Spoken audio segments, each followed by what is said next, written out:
ایک دفعہ حضور نبی کریم صلی اللہ علیہ وسلم مجنبی میں تشریف لائے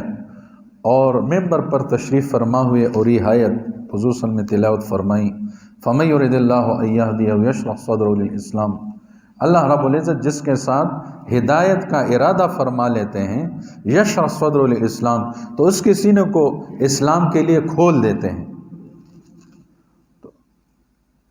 ایک صحابی عرض کرنے لگے، یا رسول اللہ صلی اللہ علیہ وسلم، اللہ رب العزت سینے کو اسلام کے لیے کیسے کھولتے ہیں؟ حضور صلی اللہ علیہ وسلم نے فرمایا کہ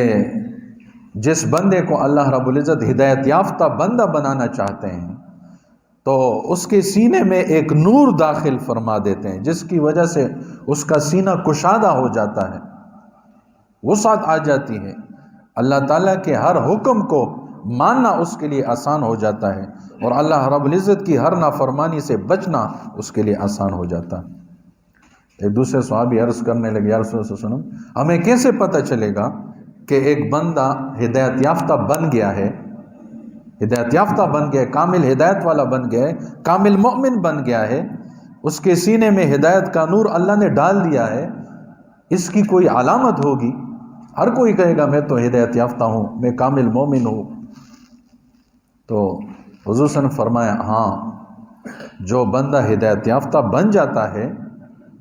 اللہ جس کے ساتھ ہدایت کا ارادہ فرما لیتے ہیں، اس کو ہدایت یافتہ بنا لیتے ہیں، تو اس کی 3 علامات ہیں، اس کو ہم غور سے سنیں اور دیکھیں کہ آیا ہمارے اندر یہ تینوں علامات موجود ہیں۔ اگر یہ تینوں علامات موجود ہوں تو پھر اس پر ہم اللہ رب العزت کا شکر ادا کریں کہ ہاں میں ہدایت یافتہ بن گیا ہوں، اللہ نے وہ ہدایت کا نور میرے سینے میں داخل کر دیا ہے، تو اس پر اللہ کا شکر ادا کریں۔ اگر یہ 3 علامات نہ ہوں تو مرنے سے پہلے ان تینوں علامات کے پیدا کرنے کی فکر کریں کہ یہ ہمارے اندر پیدا ہو جائیں، یہ تینوں علامات، تاکہ ہم صحیح معنوں میں ہدایت یافتہ انسان بن جائیں اور جنت الفردوس کے وارث بن جائیں۔ تو پہلی علامت حضور صلی اللہ علیہ وسلم نے ہدایت یافتہ انسان کی یہ بیان فرمائی کہ التجافی من دار الغرور، ہدایت یافتہ انسان دنیا جو دھوکے کا گھر ہے اس سے کنارہ کش رہتا ہے، ہمیشہ دنیا کی محبت سے اس کا سینہ خالی ہوتا ہے، آخرت کو دنیا پر ترجیح دیتا ہے، دنیا کو آخرت پر ترجیح نہیں دیتا، اللہ رب العزت کے حکم کو ہر چیز پر فوقیت اور ترجیح دیتا ہے۔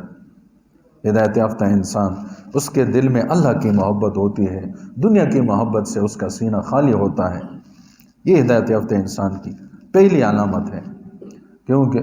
حدیث پاک کے اندر آتا ہے، حب الدنیا رأس کل خطیئۃ، دنیا کی محبت ہر برائی کی جڑ ہے، بنیاد ہے۔ بس جہاں جو کچھ بھی ہوتا ہے، قتل و غارت ہوتا ہے، فساد جو کچھ بھی ہوتا ہے، اس کی وجہ جو ہے وہ دنیا ہی ہوگی، بس زر زمین، اس کی وجہ یہ دنیا ہے بس۔ تو ہدایت یافتہ انسان، اس کا سینہ دنیا کی محبت سے خالی ہوتا ہے، اس کے دل میں اللہ رب العزت کی محبت ہوتی ہے۔